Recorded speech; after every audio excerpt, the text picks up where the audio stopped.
जय हिंद दोस्तों, स्वागत है आप सभी का एक बार फिर से हमारे YouTube चैनल दी कॉपी पेन में। तो आज हम लोग बात करने वाले हैं लॉर्ड कर्जन की शिक्षा नीति पर। ठीक कि लॉर्ड कर्जन की शिक्षा नीति पर बात करेंगे आज के इस वीडियो में। जो ठीक है, तो अभी तक अगर आपने हमारे चैनल को सब्सक्राइब नहीं किया है तो फटाफट सब्सक्राइब कर दीजिए। और ये हम लोग डीएलएड सेकेंड सेमेस्टर की बात कर रहे हैं और जो विषय का नाम है वो क्या है, प्रारंभिक शिक्षा के नवीन प्रयास। तो उसी के अंतर्गत हमारे लगभग 5 टॉपिक कंप्लीट हो चुके हैं। तो छठा टॉपिक है लॉर्ड कर्जन की शिक्षा नीति। तो चलिए वीडियो की शुरुआत करते हैं। तो इसमें प्रश्न कैसे बनते हैं कि भाई भारतीय शिक्षा को कर्जन की देन विषय पर एक संक्षिप्त निबंध लिखिए। ठीक, ये 2015 में पूछा गया क्वेश्चन है। या फिर प्रश्न ऐसे भी बन सकता है कि भारतीय शिक्षा में लॉर्ड कर्जन की किन्हीं 2 प्रमुख देनों का उल्लेख करिए। ठीक, देखिए आपको बता दे रहे हैं कि जो मैक्सिमम नंबर का होता है वो 2 ही नंबर का होता है और 2 नंबर के लिए आपको 2-3 पेज भरने की ज़रूरत नहीं है, क्योंकि आपके पास एक लिमिटेड टाइम रहता है। तो ये 50 मार्क्स का पूछा जाएगा और 2 घंटे का समय रहता है। ठीक, तो उसी के अनुसार आपको उतना ही लिखना है जितने में 2 नंबर के लिए पर्याप्त हो। और ऐसा भी ना हो कि आप 4-5 पेज लिख डालें और अगला जब उत्तर लिखें तो पता चले समय ही नहीं। तो फिर ऐसा बिल्कुल भी नहीं करना है। सबके लिए एक लिमिटेड आंसर राइटिंग करनी है। तो प्रश्न है कि भारतीय शिक्षा को कर्जन की देन विषय पर एक संक्षिप्त निबंध लिखना है या भारतीय शिक्षा में लॉर्ड कर्जन की किन्हीं 2 प्रमुख देनों का उल्लेख करना है। ठीक, तो देखते हैं कि लॉर्ड कर्जन की भारतीय शिक्षा को देन क्या है। लॉर्ड कर्जन फरवरी 1889 में भारत के गवर्नर जनरल होकर भारत आए। ठीक, वे स्वभाव से उदार, कुछ स्वेच्छाधारी उपासक थे। वे केंद्रीकरण एवं कार्य क्षमता के पक्षधर थे। एक कुशल प्रशासक, महान कूटनीतिज्ञ, पाश्चात्य संस्कृति तथा सभ्यता के पुजारी थे। उनका मानना था कि एशियाई जातियों का उद्धार केवल पाश्चात्य संस्कृति एवं सभ्यता के प्रसार से ही संभव है। उन्होंने अपने 7 वर्षों के शासनकाल में जो भी कार्य किए उन्हें कोई अन्य व्यक्ति दुगने अथवा तिगुने समय में भी नहीं कर पाता। उन्होंने भारतीय शिक्षा को एक नवीन जीवन प्रदान किया और सन 1895 के पश्चात शिक्षा तीव्र गति से आगे बढ़ी और उसकी आश्चर्यजनक प्रगति हुई। लॉर्ड कर्जन ने अपने शासनकाल में तत्कालीन भारतीय शिक्षा में व्याप्त दोषों का विस्तृत विवेचन किया तथा उन्हें दूर करने के उपाय भी सुझाए। परंतु जैसा कि पहले भी बताया जा चुका है कि शिक्षा पर अधिक सरकारी नियंत्रण की नीति को भारतीयों ने पसंद नहीं किया। लॉर्ड कर्जन जिस नीति का अनुगमन करके भारतीय शिक्षा को समुन्नत करना चाहता था उसके प्रति भारतीय जनसाधारण सशंकित था। ठीक, लॉर्ड कर्जन ने उच्च शिक्षा के क्षेत्र में सुधार करने के कार्य को विशेष प्राथमिकता दी। प्राथमिक शिक्षा वह सभी को दिए जाने के पक्षधर था, लेकिन उच्च शिक्षा का सरकारी नियंत्रण में चलकर कुछ गिने चुने लोगों का ही प्रदान करने का पक्षपाती था। इसके बाद फिर उन्होंने भारतीय शिक्षा के विकास में जो योगदान लॉर्ड कर्जन ने दिया उसके लिए भारत सदैव उनका ऋणी रहेगा। यदि उनका स्वभाव संयत होता और वे भारतीय जनता की सहानुभूति और सहयोग प्राप्त कर पाते तो अपने प्रयासों में वे और अधिक सफल हो जाते। अब यहाँ पे कुछ देन है। सिंपल सा आपको करना इतना है कि पॉइंट्स आपको ध्यान में रखने हैं, बस और कुछ नहीं। पॉइंट्स ध्यान में रखने हैं और उसके अंतर्गत जो भी चीज़ें हैं उनको एक बार समझ के पढ़ लेनी है। एग्ज़ाम में आप अच्छा करेंगे। ठीक, अगर आपको लगता है कि 2-3 बार पढ़ना चाहिए तो आप इसको 2-3 बार पढ़ सकते हैं, क्योंकि सबकी जो मानसिक स्तर अलग अलग होता है। किसी को 1 बार में पढ़कर याद आ जाता है तो किसी को 2 बार में। तो पहला पॉइंट है कि विश्वविद्यालय का पुनर्संगठन तथा उच्च शिक्षा का स्तर ऊंचा उठाना। तो लॉर्ड कर्जन ने अपने शिक्षा संबंधी कार्यक्रमों में विश्वविद्यालयों के सुधार पर सबसे पहले ध्यान दिया। सन 1902 में भारतीय विश्वविद्यालय आयोग की नियुक्ति विश्वविद्यालयों की स्थिति और उनकी भविष्योन्नति की जांच करने, उनके विधान और कार्य प्रणाली को सुधारने तथा उनका शिक्षण स्तर ऊंचा उठाने के लिए सुझाव देने हेतु की। 1904 ईस्वी में कर्जन की सरकार ने भारतीयों की परवाह न करते हुए भी भारतीय विश्वविद्यालय अधिनियम पारित कर दिया। और इसके अनुसार क्या था कि भाई विश्वविद्यालयों का जो कार्य क्षेत्र अधिक व्यापक कर दिया गया, क्योंकि वे अब परीक्षा लेने के साथ शिक्षण कार्य भी कर सकते थे। सीनेट के सदस्यों की संख्या कम से कम 50 से अधिक 50 कम से कम 50 से अधिक कम से कम 50 और अधिक से अधिक 100 कर दी गई। थर्ड है कि बम्बई, कलकत्ता और मद्रास के विश्वविद्यालयों में सीनेट के निर्वाचित सदस्यों की संख्या 20 और अन्य विश्वविद्यालयों में 15 से अधिक न होगी।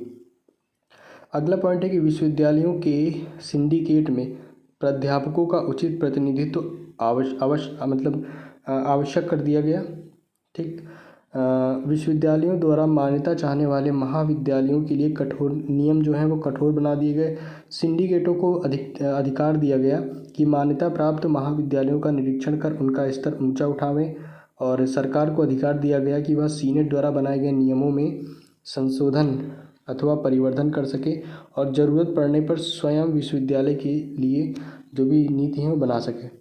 प्रत्येक विश्वविद्यालय का क्षेत्राधिकार क्या है, निश्चित कर दिया गया। तो विश्वविद्यालय अधिनियम 1904 के पारित होने से विश्वविद्यालयों का संचालन पहले की अपेक्षा अधिक अच्छी तरह से होने लगा। सीनेट के सदस्य अधिक कर्तव्यनिष्ठ होने लगे। विश्वविद्यालयों में पुस्तकालयों और वाचनालयों की व्यवस्था हो गई। उच्च शिक्षा का स्तर ऊंचा हो गया। निरीक्षण की समुचित व्यवस्था की गई और उन महाविद्यालयों को बंद कर दिया गया जो शिक्षा के स्तर को ऊंचा बनाए रखने में असमर्थ थे। तो पहला पॉइंट आपने समझा कि विश्वविद्यालय का पुनर्संगठन तथा उच्च शिक्षा का स्तर ऊंचा उठाना। सेकंड है कि माध्यमिक शिक्षा की गुणवत्ता। ठीक, माध्यमिक शिक्षा की गुणवत्ता में वृद्धि। तो लॉर्ड कर्जन ने माध्यमिक शिक्षा के संबंध में जो नीति अपनाई उसमें दो विशेषताएं थी। तटस्थता को छोड़कर माध्यमिक शिक्षा पर सरकारी नियंत्रण लगा दिया गया और उसकी संख्यात्मक वृद्धि के स्थान पर गुणात्मक वृद्धि पर बल दिया। अब माध्यमिक शिक्षा पर नियंत्रण, तो शिक्षा विभाग द्वारा अब केवल उन विद्यालयों को मान्यता दी जा सकती थी जिनकी स्थापना उस स्थान पर हो जहां उनकी मांग हो, जिनकी प्रबंध समिति की आर्थिक दशा ठीक हो और जो भली भांति गठित हो, जिनमें शिक्षक सच्चरित्र तथा अध्यापन कार्य में रुचि लेने वाले हों और जिनके छात्रों के स्वास्थ्य, मनोरंजन, अनुशासन, शिक्षा आदि के लिए समुचित व्यवस्था हो। विश्वविद्यालयों द्वारा मान्यता प्राप्त करना प्रत्येक माध्यमिक विद्यालय के अनिवार्य कर दिया गया। मतलब वो क्या, जो भी माध्यमिक विद्यालय हैं वो विश्वविद्यालयों से मान्यता प्राप्त करें। यदि कोई माध्यमिक विद्यालय अपने क्षेत्र के विश्वविद्यालय से मान्यता प्राप्त नहीं कर पाता है तो उसके छात्र मैट्रिक की परीक्षा में नहीं बैठ पाएंगे। ठीक, और मान्यता प्राप्त माध्यमिक विद्यालयों को ही अपने विद्यार्थियों को राज्य संचालित परीक्षाओं में बैठने की अनुमति दी जा सकती थी। उनको ही सहायता अनुदान मिल सकता था। सेकंड पॉइंट है कि माध्यमिक विद्यालयों का गुणात्मक विकास। ठीक, माध्यमिक विद्यालयों का गुणात्मक विकास। अब भाई गुणात्मक विकास कैसे हो, तो प्रत्येक जिले में एक सरकारी माध्यमिक विद्यालय स्थापित किया गया जिसको आदर्श मानकर गैर सरकारी हाई स्कूल शिक्षण कार्य करे। ठीक, मतलब एक जिले में एक सरकारी माध्यमिक विद्यालय स्थापित किया गया। अब क्या, और जो गैर सरकारी हाई स्कूल हैं, ठीक, वो उसको आदर्श माने और उसी के अनुसार अपना शिक्षण कार्य करें। छात्रों के स्तर को ऊंचा उठाने के लिए सरकार की ओर से निरीक्षण का उचित प्रबंध किया जाए। मिडिल स्कूल में शिक्षा का माध्यम भारतीय भाषाएं रखी जाएं, साथ ही अंग्रेजी भाषा का उचित ज्ञान दिया जाए। माध्यमिक विद्यालयों के अध्यापकों के प्रशिक्षण के लिए उचित प्रबंध किए जाएं। पर्याप्त संख्या में प्रशिक्षण महाविद्यालय खोले जाएं। थर्ड जो पॉइंट है वो है प्राथमिक शिक्षा की उन्नति। सबसे पहले आप लोगों ने देखिए इसको याद करना कितना आसान है। पहले देखिए विश्वविद्यालय होता है ना, पहले क्या होता है भाई, विश्वविद्यालय होता है। विश्वविद्यालय के बाद माध्यमिक शिक्षा की गुणवत्ता आप लिख सकते हैं। उसके बाद माध्यमिक के बाद प्राथमिक, मतलब 3 स्तर होते हैं, प्राथमिक, माध्यमिक और विश्वविद्यालय स्तर। तो इस हिसाब से आप तीनों पॉइंट्स को याद कर सकते हैं। तो थर्ड है प्राथमिक शिक्षा की उन्नति। तो भाई इसके संदर्भ में लॉर्ड कर्जन ने कुछ सुझाव दिए हैं, जैसे कि पाठ्यक्रम में लिखने पढ़ने के साथ कृषि की भी शिक्षा दी जाए, अध्यापकों को कृषि शास्त्र का अध्ययन करने का मौका दिया जाए ताकि वे ग्रामीण विद्यालयों में कृषि की शिक्षा दे सकें। अध्यापकों को प्रशिक्षण की समुचित व्यवस्था हो, अधिक प्रशिक्षण विद्यालय खोले जाएं। परीक्षा फल के अनुसार वेतन प्रणाली के स्थान पर शिक्षकों की योग्यता, विद्यालयों की कार्यकुशलता तथा उनकी संख्या को ध्यान में रखकर सहायता अनुदान देने की प्रणाली को शुरू किया जाए। इस प्रकार लॉर्ड कर्जन ने प्राथमिक विद्यालयों में आर्थिक सहायता, शिक्षण प्रशिक्षण की व्यवस्था और पाठ्यक्रम में सुधार लाकर प्राथमिक शिक्षा की उन्नति के प्रयास किए। चौथा है मातृभाषा को माध्यम बनाकर भारतीय भाषाओं का विकास। तो ये भी पॉइंट इजी है, इसको आप याद कर सकते हैं। तो लॉर्ड कर्जन ने मातृभाषा को माध्यमिक स्तर पर शिक्षा का माध्यम बनाकर भारतीय भाषाओं का विकास करने में महत्वपूर्ण योगदान दिया। फिफ्थ है कृषि प्रधान देश के लिए कृषि शिक्षा की व्यवस्था। तो इस दिशा में भी कर्जन ने कार्य किए। तो देश के प्रत्येक प्रांत में कृषि विभाग स्थापित किए और कृषि शिक्षा को इनको सौंप दिया। माध्यमिक विद्यालयों के पाठ्यक्रम में कृषि विषय का समावेश कर दिया गया। भारतीय भाषाओं में कृषि शिक्षा की पुस्तकें प्रकाशित करवाईं। बिहार में प्रसा नामक स्थान पर कृषि अनुसंधानशाला की स्थापना कराई और कृषकों को कृषि की शिक्षा देने के लिए विशेष कक्षाओं का आयोजन कराया। छठा पॉइंट है केंद्रीय शिक्षा विभाग की स्थापना। तो वुड के घोषणा पत्र के अनुसार प्रांतों में शिक्षा विभाग की स्थापना तो हुई, लेकिन इनके कार्यों में समन्वय उत्पन्न करने के लिए कोई संस्था न थी। लॉर्ड कर्जन ने केंद्रीय शिक्षा विभाग की स्थापना करके शिक्षा को सुव्यवस्थित कर दिया। तो भाई लॉर्ड कर्जन ने केंद्रीय शिक्षा विभाग की भी स्थापना करी थी। इसके बाद विदेशों में अध्ययन के लिए छात्रवृत्तियों की व्यवस्था। तो विद्यार्थी समाज के लिए लॉर्ड कर्जन ने सबसे बड़ा महत्वपूर्ण कार्य यह किया कि कुशाग्र बुद्धि वाले छात्रों को छात्रवृत्तियां देकर प्राविधिक शिक्षा प्राप्त करने के लिए विदेश भेजना शुरू कर दिया। इसके बाद पुरातत्व विभाग की स्थापना। तो लॉर्ड कर्जन ने प्राचीन स्मारक के संरक्षण के लिए क्या किया, पुरातत्व विभाग की स्थापना करी। कला की शिक्षा को प्रोत्साहन दिया। तो लॉर्ड कर्जन ने कला विद्यालयों में भारतीय कला की शिक्षा देने पर बल दिया। कला की शिक्षा में ऐसा पाठ्यक्रम रखने का सुझाव दिया गया जिससे छात्र धनोपार्जन भी कर सकें, लेकिन कला विद्यार्थियों को व्यावसायिक विद्यालयों का रूप ना दिया जाए।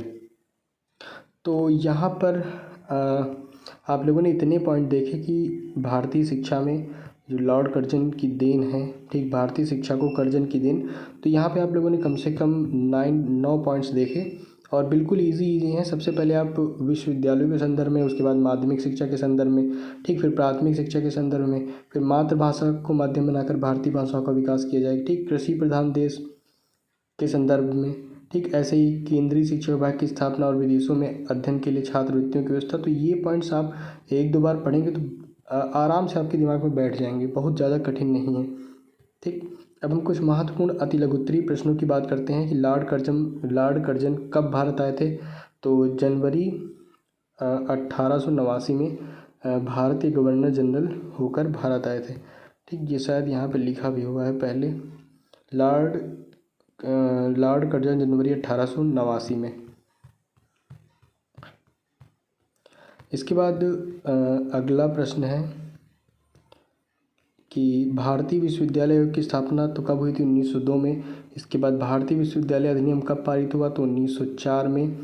और इस अधिनियम के अनुसार विश्वविद्यालय का कार्यक्षेत्र कैसा हो, तो वो विश्वविद्यालय का कार्यक्षेत्र अधिक व्यापक कर दिया गया क्योंकि वे अब परीक्षा लेने के साथ शिक्षण कार्य भी कर सकते थे। पांचवा है महाविद्यालयों के लिए नियम किस प्रकार के हो गए। तो विश्वविद्यालय द्वारा मान्यता चाहने वाले महाविद्यालयों के लिए नियम कठोर बना दिए गए। सिंडिकेट को अधिकार दिया गया कि मान्यता प्राप्त महाविद्यालयों का निरीक्षण कर उसका स्तर ऊंचा उठावें। इसके बाद विश्वविद्यालय अधिनियम पारित होने से क्या प्रभाव पड़ा। तो विश्वविद्यालय अधिनियम 1904 के पारित होने से विश्वविद्यालयों का संचालन पहले की अपेक्षा अधिक अच्छी तरह से होने लगा। सीनेट के सदस्य अधिक कर्तव्यनिष्ठ होने लगे। विश्वविद्यालयों में पुस्तकालयों और वाचनालयों की व्यवस्था हो गई और उच्च शिक्षा का स्तर ऊंचा हो गया, ठीक। अगला है कि माध्यमिक शिक्षा पर नियंत्रण किस प्रकार किया गया। तो शिक्षा विभाग द्वारा अब केवल उन विद्यालयों को मान्यता दी जा सकती थी जिनकी स्थापना उस स्थान पर हो जहाँ उनकी मांग हो, जिनकी प्रबंध समिति की आर्थिक दशा ठीक हो और जो मतलब जो भली भांति गठित हों, जिनके शिक्षक सच्चरित तथा अध्यापन कार्य में रुचि लेने वाले हों, जिनमें छात्रों के स्वास्थ्य, मनोरंजन, अनुशासन, शिक्षा आदि की समुचित व्यवस्था हो। तो इस प्रकार आज का जो लेसन है लॉर्ड कर्जन की शिक्षा नीति यहीं पे समाप्त होता है और इसके जितने भी महत्वपूर्ण प्रश्न हैं उन पे हम लोगों ने चर्चा कर ली है। आई होप वीडियो आपको अच्छा लगा होगा। तो फिर मिलते हैं हम लोग अपने अगले वीडियो में एक नए टॉपिक के साथ, और वीडियो में अंत तक बने रहने के लिए आपका बहुत बहुत धन्यवाद।